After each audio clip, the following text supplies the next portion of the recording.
Hello class. Welcome back बच्चों। तो प्यारे बच्चों, स्टार्ट कर रहे हैं नया लेक्चर। बेटा, आज के लेक्चर में हमें पास्ट ईयर क्वेश्चन का डिस्कशन शुरू करना है। यूनिट हमारी इनकम एंड एम्प्लॉयमेंट खत्म हो चुकी थी। डिस्कशन स्टार्ट करते हैं बेटा। 2020-21 तक के क्वेश्चन मोस्ट इंपॉर्टेंट हैं। ठीक है ना, ढंग से पढ़ना। और काफी सारे क्वेश्चन अभी आपको 2020-21 के ही चलते हुए नजर आ जाएंगे। लो जी, श्री गणेश करते हैं पहले क्वेश्चन के साथ। The value of dash can be greater than 1। Sample question paper 23-24 का क्वेश्चन है। एपीसी, एपीसी की वैल्यू ग्रेटर देन 1 हो सकती है। प्रॉपर्टी पढ़ी है चारों। APC can be greater than 1। और नहीं भी पढ़ी बेटा, याद कर लो। एपीसी सी अपॉन वाई। अच्छा देखो, एमपीसी और एमपीएस मिलाकर 1 होते हैं, तो ये 1 से ग्रेटर तो दोनों हो ही नहीं सकते। एपीएस बल्कि नेगेटिव भी हो सकता है, अगर आप याद करो। ग्रेटर देन 1 कैसे हो सकता है? मतलब एपीएस तो 1 भी नहीं हो सकता ना। एपीएस की वैल्यू होती है S upon Y. Total saving को टोटल इनकम से कंपेयर करते हैं यार। ये तो वही बात होगी, एपीएस 1 होने के लिए क्या होना है? आज तक की सेविंग आज तक की इनकम के बराबर होनी चाहिए। मतलब कोई खर्चा ही नहीं किया आपने आज तक। यही मतलब है ना एपीएस के 1 होने का। एपीएस 1 हो सकता है? क्या कर रहे हो फोन को? अच्छा, एपीएस 1 हो सकता है? नहीं, तो ग्रेटर देन 1 तो भूल ही जाओ। ग्रेटर देन 1 सिर्फ एपीसी हो सकता है कि आज तक मैंने कमाए 500 रुपए, कर दिए 600। ये हो सकता है। ठीक है ना जी? आगे बढ़ते हैं। लो जी, आंसर हो गया B. Next one. Consumption function assumes that consumption changes at a constant rate as income changes. Statement 2, autonomous consumption is the ratio of total consumption to total income. Statement 2 तो false ही है। इनके उस पे मत जाना, answer पे। ठीक है ना जी? इनके आंसर पे मत जाना। स्टेटमेंट 2 तो false ही है बेटा। ये डेफिनेशन एपीसी की है। एपीसी बताता है total consumption to total income. ठीक है ना? ऑटोनोमस कंजम्पशन नहीं बताती कभी भी total consumption to total income. ये तो गलत ही है। रही बात स्टेटमेंट 1 की, कंजम्पशन फंक्शन क्या एज्यूम करता है? कंजम्पशन फंक्शन कांस्टेंट रेट पे बदलेगा जब इनकम बदलेगी। बिल्कुल करता है। लो प्रूव कर देता हूं। मान लो बेटा, कंजम्पशन फंक्शन का फॉर्मूला हमने पढ़ा है, सी बार प्लस बी वाई। ठीक है, मान लो मैं मानता हूं ऑटोनोमस कंजम्पशन इज 20। ठीक है, एमपीसी को मान लो कुछ भी फिगर जो आपका हो, वैसे तो 0.7 मान लिया। ठीक है, एक से कम कुछ भी मान लो। इनकम को मान लिया 100। अगर इनकम 100 है तो कंजम्पशन 90 है। 100 पर हो गई 90। अच्छा, अगर 200 कर दो तो, अगर इसको 200 कर दो ये 140 हो जाएगा, ये 20 और जोड़ दो ये 160 हो जाएगा। 200 पे हो गया 160 बेटा। अगर 300 कर दो तो ये 230 हो जाएगा। बस इतने में काम हो जाएगा मेरा। अच्छा क्या बताओ, इनकम कितने से बदल रही है? 100 100, कंजम्पशन 70 70। ऐसा हो नहीं रहा कि कांस्टेंट रेट से इनकम और कंजम्पशन बदलती चली जा रही है? ठीक है, statement 1 is true, 2 is false. आपको बता देता हूं, सीबीएसई ने जब अपना सजेस्टेड आंसर दिया तो 1 is true and 2 is false दिया। ठीक है ना जी? इन्होंने अलग ही कहानी चलती है इनकी, तो खैर क्या ही बोलूं मैं। ये गलत है बिल्कुल। ठीक है, सीबीएसई सजेस्टेड आंसर ए ही है। आगे बढ़ जाते हैं जी नेक्स्ट क्वेश्चन की तरफ। Graphically AD function can be obtained by vertically adding the dash and dash. AD किसके बराबर होता है? सी प्लस है। पढ़ा है सबसे पहले, यही सबसे पहला टॉपिक यही पढ़ा था इस यूनिट में। सी प्लस है, कंजम्पशन प्लस इन्वेस्टमेंट, यानी कि बी आंसर बिल्कुल करेक्ट है। फोर्थ की तरफ बढ़ना, ये आप पढ़ो।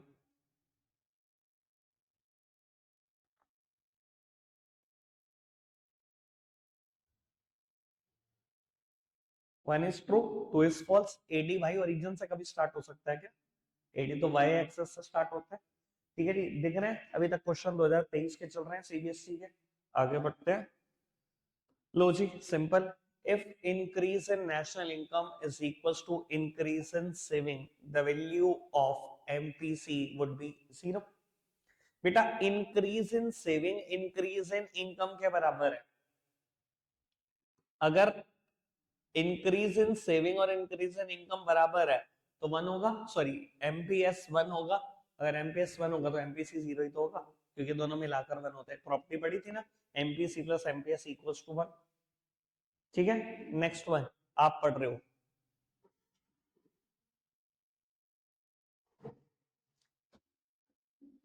What do you mean by induced consumption IC? Induce investment नहीं है, कंजम्पशन लिखा है। What do you mean by induced consumption? क्या होता है कुछ भाई? इंड्यूस्ड कंजम्पशन क्या होता है, मैंने बताया कभी? कंजम्पशन किसके बराबर होती है? सी बार प्लस बी वाई। इसे बोलते हैं ऑटोनोमस कंजम्पशन, इसे बोलते हैं इंड्यूस्ड कंजम्पशन। बी वाई को बोलते हैं इंड्यूस्ड कंजम्पशन। अब जितने नहीं आए ना, आधे वीडियो नहीं देखेंगे, ठीक है? कल ये बोर्ड के पेपर में आ जाएगा, कल कहेंगे आपने बताया नहीं था। पढ़ना है जी। अब मेरा ख्याल जो बात है बिल्कुल क्लियर हो जाएगी। The induced consumption shows the direct relation between consumption and income. क्या ये डायरेक्ट रिलेशन शो करता है? बेटा आप कंजम्पशन को एक पर्टिकुलर फिगर से बढ़ाते चले जाओ, ठीक है जी, कहीं ना कहीं कंजम्पशन बढ़ती चली जाएगी। इनकम बढ़ाओगे कंजम्पशन बढ़ेगी, डायरेक्ट रिलेशनशिप अपने आप प्रूव हो जाएगी। अभी वाला एग्जांपल ले लो, बी को मान लो 0.20, इनकम को ले लिया मैंने 100, 20 आ गई, 200 पे 40 आ गई, 300 पे 60 आ गई, यानी कि जब जब इनकम बढ़ रही है कंजम्पशन बढ़ रहा है। यही बताता है इंड्यूस कंजम्पशन, बिल्कुल जी यही बताता है। कहता है with a certain increase in income induce consumption also increases. बिल्कुल ठीक क्या है, दोनों स्टेटमेंट ट्रू। समझ आ गई मतलब? चलो आगे बढ़ते हैं जी, सेवेंथ क्वेश्चन की तरफ बढ़ते हैं। आप पढ़ना, बस असर्शन पढ़ना, ठीक है या गलत है? At the break even level of income AP से जीरो। बेटा ब्रेक इवन पे y is equal to C होता है और s is equal to zero होता है, ठीक है जी। और समझदार को इशारा काफी, अगर y is equal to C होता है तो एपीसी कितना होगा? 1, ना कि 0। तो असर्शन फॉल्स होगी, कोई और आंसर ही नहीं हो सकता, डी आंसर हो सकता है अगर असर्शन फॉल्स है तो। रीजन तो पढ़ना ही नहीं, ठीक है? चलो जी, नेक्स्ट वन, एट क्वेश्चन, ये आप पढ़ोगे,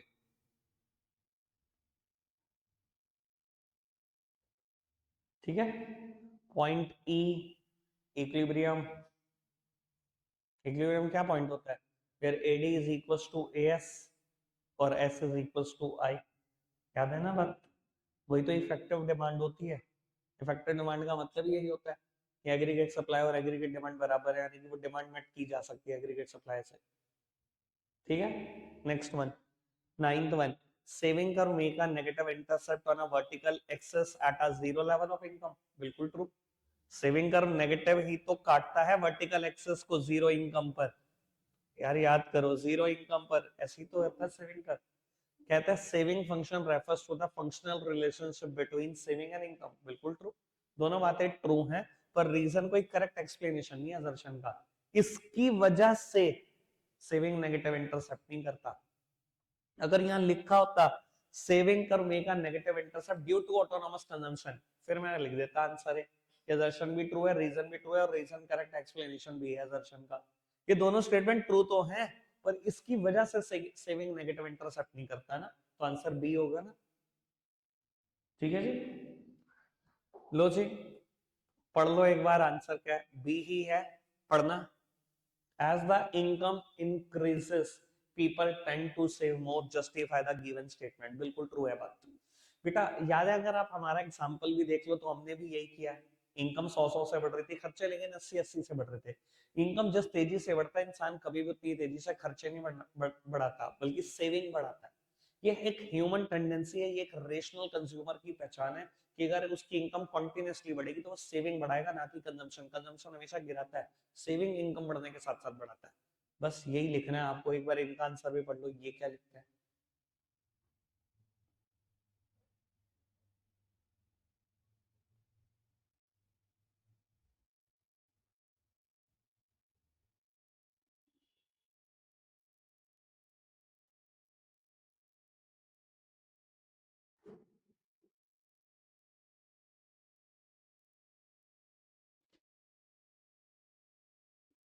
ठीक है मतलब जी, बढ़ जाए आगे।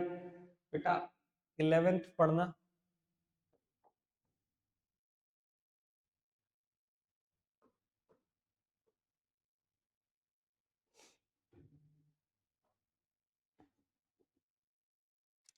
Consumption curve upward sloping curve है, पता है किसकी वजह से है? इनकम और कंजम्पशन में डायरेक्ट रिलेशनशिप है, अभी भी दिखाया था कि डायरेक्ट रिलेशनशिप है। इनकम को 100 से बढ़ाते रहो, खर्चा कुछ कुछ कुछ तो बढ़ता ही रहेगा, ठीक है ना जी। और क्या वहां पर अजम्पशन यही जाती है कि एमपीसी कांस्टेंट है? हमने भी तो कांस्टेंट माना है, एमपीसी 0.20 है, हिलाते थोड़ी है बार बार एमपीसी को। इकोनॉमी का एमपीसी कुछ फिक्स ही तो होगा, जो भी होगा, ठीक है ना बात। Statement 2, aggregate demand curve and consumption curve are parallel to each other, बिल्कुल ठीक बात है बेटा। एडी और सी, सबसे पहला टॉपिक याद करो एग्रीगेट डिमांड और कंजम्पशन का। हमेशा कहा था इन दोनों के बीच का डिफरेंस क्या होता है? हमेशा आई होता है और कांस्टेंट होता है, याद है ना। पैरेलल होते हैं दोनों कर्व एक दूसरे के, बिल्कुल पैरेलल होते हैं भैया। एडी सी और आई के बराबर है। एडी और सी का डिफरेंस क्या होगा? हमेशा आई होगा। और ये याद है आपको 40 40 40 40 था, तो कर्व पैरेलल ही तो होंगे, तभी तो इक्वल डिस्टेंस होगा मेंटेन, ठीक है। चलो जी, आगे बढ़ जाते हैं। 12th क्वेश्चन करना जरा नोटबुक में, मल्टीप्लायर का क्वेश्चन है। ऐसा तो अगर मन में कर सकते हो तो ठीक, नहीं तो ठीक है। मल्टीप्लायर का क्वेश्चन है, बहुत सारे करा दिए मैंने तो।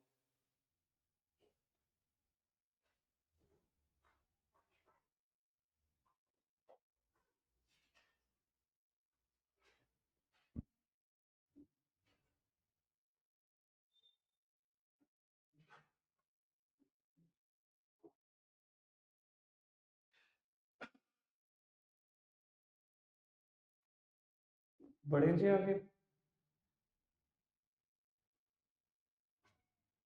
फॉर्मूला लगा दिया, k is equal to 1/mps। k की वैल्यू आ गई 4, बस दूसरा फॉर्मूला लगा दिया, del Y upon del I, value आ गई 1000। चलो लो जी, आंसर करो। डैश ब्रैकेट में लिखा हुआ है एडी या एएस, आंसर या एडी होगा या एएस होगा। Dash refers to total ex ante expenditure in an economy during an accounting year. Ex ante का मतलब कुछ और नहीं होता, वर्ड बताया था बेटा, प्लान्ड होता है बेटा। एग्रीगेट डिमांड में प्लान्ड एक्सपेंडिचर की तो बात है, खरीद थोड़ी लिया, खरीदने की बात चल रही है, तो प्लानिंग तो भाई है, तो एडी की तो बात चल रही है, ठीक है ना जी। आगे बढ़ जाओ। 14th, if autonomous consumption is greater than zero, जो कि हमेशा होता है, it indicates the national income of an economy will be rising। देखो हमारी इकोनॉमी का प्रिंसिपल यही है, आप खर्चोगे तो दूसरे को मिलेगा, आप खर्चोगे ही नहीं, ठीक है ना। जो कोविड वाला दौर था, इसलिए तो बेटा दुनिया में मंदी की आशंका जताई जा रही थी कि कोई खर्च ही नहीं रहा है, दूसरे को मिलेगा ही नहीं। अगर ऑटोनोमस कंजम्पशन कुछ है, तभी तो यही तो पहचान है कि इकोनॉमी तेजी से बढ़ रही है और नेशनल इनकम बढ़ेगी, क्योंकि आप खर्चोगे दूसरे को मिलेगा इनकम, ठीक है जी। आगे बढ़ जाते हैं बेटा 15th क्वेश्चन की तरफ। APC can never be equals to zero, क्योंकि एपीसी का फॉर्मूला होता है C upon Y, total consumption can't be zero, consumption zero नहीं हो सकती, तो एपीसी कभी जीरो नहीं हो सकता, ठीक है। आगे बढ़ जाते हैं, ये क्वेश्चन आप कर रहे हो, करो 16th, मन में ही हो जाएगा वैसे। इनकम 1000 से बढ़ रही है, कंजम्पशन 600 से, एमपीसी 0.6, खुदा पाड़ो और निकली चाहिए। Why does consumption curve not start from the origin? सब बताया हुआ है। एग्रीगेट सप्लाई छोड़ दो, एमपीसी छोड़ दो। अच्छा मैं वैसा बता देता हूँ, जिसकी मर्जी डेफिनेशन आ जाए, एमपीसी एपीसी एक ही बार सुन लो, एक ही बार निपटा दो। फॉर्मूला पता है ना, एमपीसी की आ गई, MPC refers to change in consumption due to change in income, APC refers to the ratio of total consumption to total income. बस ऐसे ही लिखना है, फॉर्मूले से ही डेफिनेशन लिखनी है। आएगी कभी नहीं, फिर भी बता रहा हूँ माड़े तेरे, कभी भी नहीं आएगी अब, अगले 10 साल तक तो मुझे उम्मीद नहीं है, बाकी देखो स्तर बहुत ही गिर जाए बच्चों के पढ़ने का, तो पता नहीं सीबीएसई क्या करे। चलो, एग्रीगेट डिमांड क्या होता है, मैक्रो इकोनॉमिक्स में पढ़ा हुआ है। दो कंपोनेंट बता दो एडी के, भैया 4 कंपोनेंट है। अगर शुरुआत का मेरा पहला टॉपिक याद है, एग्रीगेट डिमांड एग्रीगेट एक्सपेंडिचर के बराबर होता है, और एग्रीगेट एक्सपेंडिचर 4 चीजों के बराबर होता है, private final consumption expenditure, government final consumption expenditure, GDCF और नेट एक्सपोर्ट्स। पर क्योंकि हमें दो ही सेक्टर में देखना होता है जहां हाउस होल्ड और फर्म होते हैं, इसलिए हमने प्राइवेट फाइनल कंजम्पशन एक्सपेंडिचर और जीडीसीएफ को रख लिया था, मतलब इन्वेस्टमेंट को, ठीक है ना, जिसको हम रिप्रेजेंट करते थे सी प्लस आई से, ठीक है। दो कंपोनेंट लिखने, कोई भी दो लिख देना, लेकिन मैं फिर भी फेवर में हूँ प्राइवेट फाइनल कंजम्पशन एक्सपेंडिचर लिखो और इन्वेस्टमेंट लिखो आप, जो हमारे कोर्स की बात है वही लिखो, नेट एक्सपोर्ट्स वगैरह मत लिखना। What is the excess of export of goods over the import of goods good net exports. चलो जी, इन्वेस्टमेंट, अरे ये टर्म वैसे भी यहाँ की नहीं है, चैप्टर 2 की टर्म है ये, ठीक है ना जी, नेशनल इनकम की टर्म है ये। यहाँ पर तो क्या ही बता रहे हो जरा, एपीसी क्या है, एमपीएस क्या है, कैसे कैलकुलेट होता है, ब्ला ब्ला ब्ला। लो जी, ये करके दिखाओ फटाफट से क्वेश्चन, वैसे हमारी बुक का क्वेश्चन है पर फटाफट से करके दिखाओ। इनका तरीका मत ढूंढना, आप अपना ही देख लो।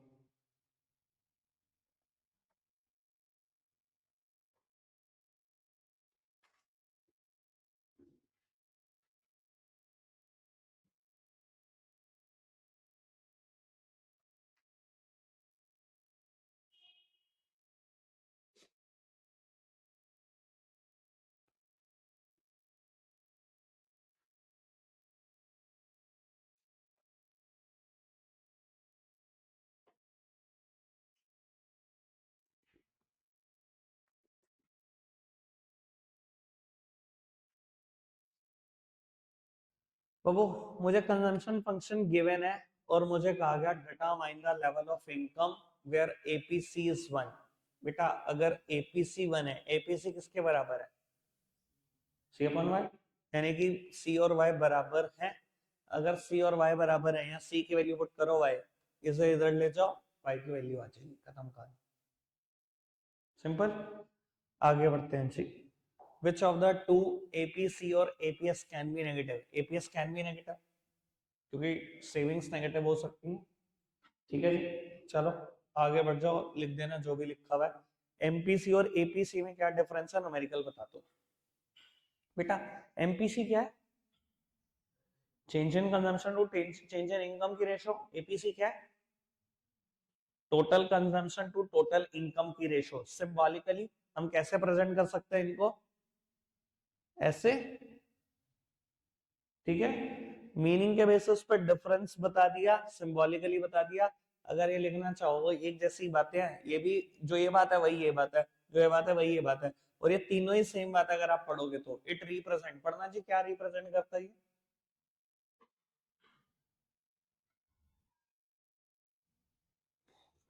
मतलब वही। और रही बात एग्जाम्पल देने की, एग्जाम्पल वही देना हमारा नोट्स वाला, स्टार्ट्स विद 40 80 80 का गैप, उससे निकाल के दिखा देना एपीसी कैसे क्या निकलता है और एमपीसी क्या निकलता है, खत्म, ठीक है। चलो जी आगे बढ़ जाते हैं। Calculate consumption expenditure in the economy whose equilibrium level of income is 20,000, autonomous consumption 500, MPSB given है, C बार given है, MPS given है। अगर MPS 0.5 है, MPC भी 0.5 है, क्योंकि मिलाकर 1 होते हैं। फॉर्मूला लगा लो कंजम्पशन फंक्शन का, C बार प्लस बी वाई, लगा लोगे C बार प्लस बी वाई। C बार भी गिवन है, ये भी 0.5 गिवन है, और बेटा इक्विलिब्रियम लेवल ऑफ इनकम भी गिवन है। Consumption would be the balancing figure, plus minus ही करना है, निकल जाएगा, ठीक है। आगे बढ़ जाए। Next question, from the following data, same question है बेटा, लेकिन इस बार एमपीसी निकालना है, मतलब बी निकालना है, बाकी सब कुछ पता है, ठीक है जी। ये करके दिखाना,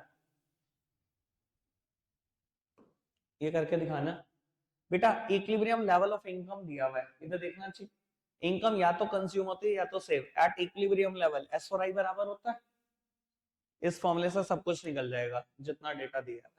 पढ़ना फटाफट से करके दिखाओ जल्दी से, मैं वेट कर रहा हूँ आपकी। कॉपी में करके दिखाओ जल्दी से, स्पीड बढ़ाओ, ये सारा टाइम देना तो व्यर्थ है जी, सारी चीज बता दी, था ही नहीं। डन, लो जी आगे बढ़ जाते हैं। एग्रीगेट डिमांड स्टेटस कंपोनेंट, पता ही है चारों कंपोनेंट है, ठीक है। एपीएस और MPS, APS what is the relation with APC, APC और एपीएस 1 होते हैं, यही रिलेशन है। आगे बढ़ो जी। Distinction between autonomous investment and induced investment, अब है वो इन्वेस्टमेंट वाली बात। इनका आंसर मत देखना, बहुत गड़बड़ करते हैं भाई। बेटा ऑटोनोमस इन्वेस्टमेंट क्या होती है,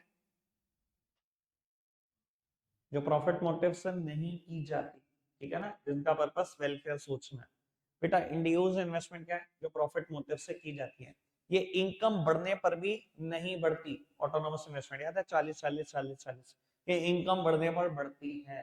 ग्राफ बेटा autonomous investment parallel to X axis, induce investment straight line, positively sloped straight line.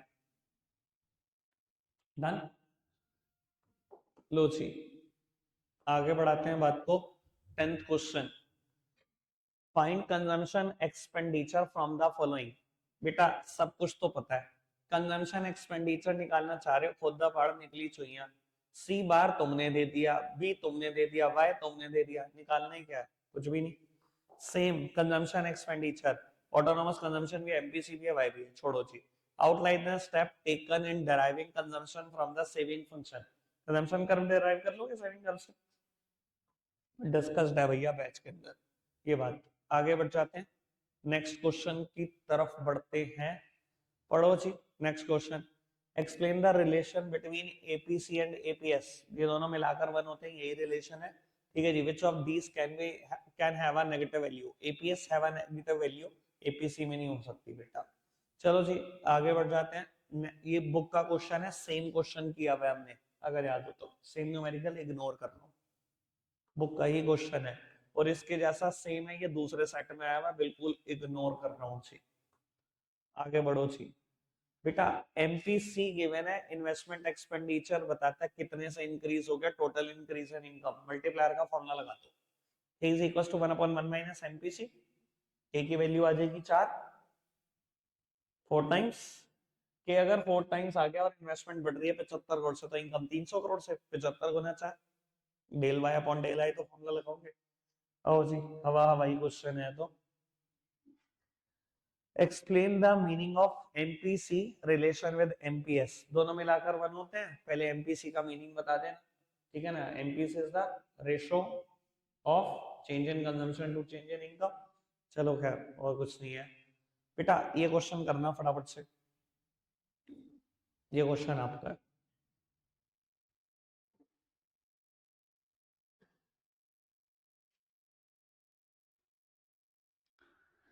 मेरे सेट में जो क्वेश्चन आया था वो मैंने कराया था आपको बुक से, मेरे सेट में नहीं आया था, पर दूसरे किसी सेट में आया हुआ था। ये 2010 का ही है, जब मेरे बोर्ड के पेपर थे।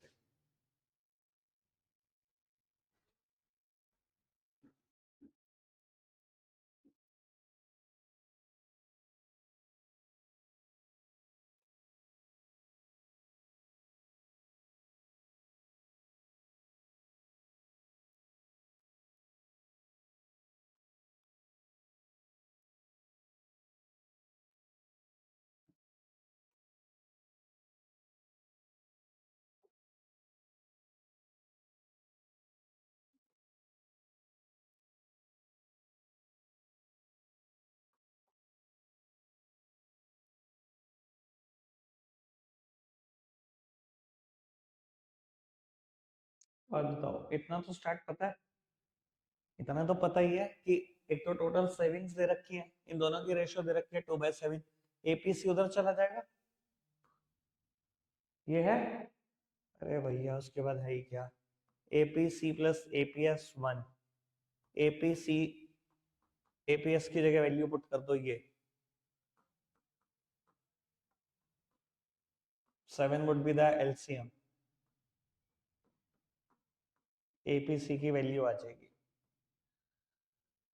वैल्यू आ गई एपीसी की, बस जो मर्जी निकाल लो उसके बाद।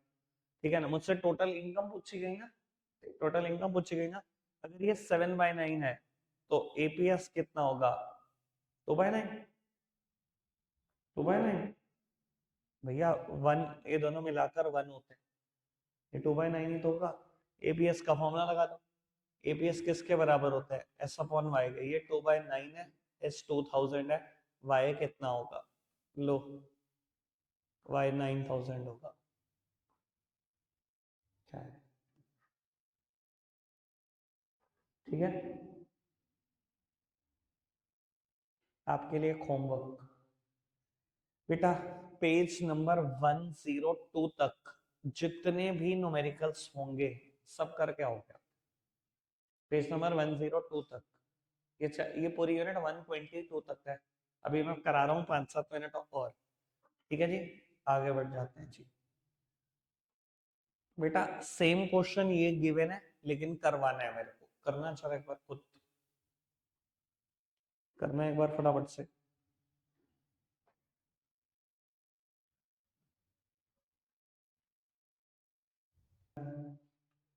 क्या आंसर आया इसे? 10,000, बिल्कुल ठीक है। आप नेक्स्ट क्वेश्चन करना। ये करो नेक्स्ट क्वेश्चन।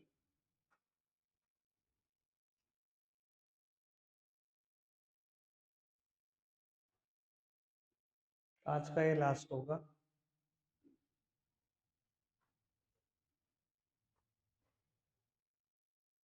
हमने पेज नंबर 85 तक कर लिया है। यहाँ से 4 मार्क क्वेश्चन स्टार्ट है। ठीक है ना, आप जितने प्रैक्टिकल हैं सारे करेंगे, थ्योरी सारी मैं पढ़वाऊंगा। लेकिन 102 पे चैप्टर खत्म नहीं हो रहा, 122 चैप्टर अभी तो मैंने कराना है, वो मैं कराऊंगा ही करूँगा। अब न्यूमेरिकल ट्राई करके आना बस। ठीक है, रखते हैं आज के लिए इतना ही है प्यारे बच्चों। Bye bye.